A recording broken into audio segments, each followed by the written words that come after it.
നമുക്കിന്ന് നല്ല നാടൻ മത്തി കിട്ടിയിട്ടുണ്ട്. ചെറിയ തലയും കുറുകിയ വാലും നല്ല തടിച്ച വയറുമായ മത്തിയെ കണ്ടാൽ നമുക്കറിയാം അത് നാടൻ മത്തിയാണെന്ന്. മത്തി വൃത്തിയാക്കി നോക്കുമ്പോൾ ഇതാ നിറച്ചും മുട്ട. ഈ മുട്ട വിരിഞ്ഞാലോ ഒറ്റക്കൂട്ടം മത്തിക്കുഞ്ഞുങ്ങൾ ഒന്നിച്ച് സഞ്ചരിക്കുന്നത് നമുക്ക് കാണാം. പക്ഷേ ഇതിപ്പോൾ നമ്മുടെ ചട്ടിയിലായിപ്പോയി. നമുക്കിന്ന് കാന്താരിമുളകും തേങ്ങയും ഇഞ്ചിയും വെളുത്തുള്ളിയും കുടംപുളിയും ചേർത്ത് പറ്റിച്ചെടുക്കാം. ഇന്ന് കാലാവസ്ഥ നല്ല തെളിച്ചമുണ്ട്. കാന്താരി ചീനിയിൽ നിന്ന് നമുക്ക് ഇച്ചിരി കാന്താരി പറിക്കാം.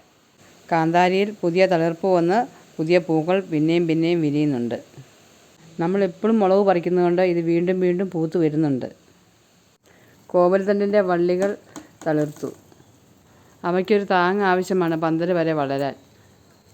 ഇനി കറിക്ക് ആവശ്യമായ ചേരുവകളെല്ലാം ചേർത്ത് ചട്ടിയിലാക്കാം. മത്തി ചെറിയ കഷ്ണങ്ങളാക്കി മുറിച്ചാണ് ഇട്ടിരിക്കുന്നത്. കൂടെ പനിനീരും ചേർത്തിട്ടുണ്ട്. ചിരകിയ ഒരു മുറി തേങ്ങയും ഉപ്പും മഞ്ഞൾപ്പൊടിയും ആവശ്യത്തിന് വെള്ളവും ചേർത്ത് നമുക്ക് തീയെ വെക്കാം.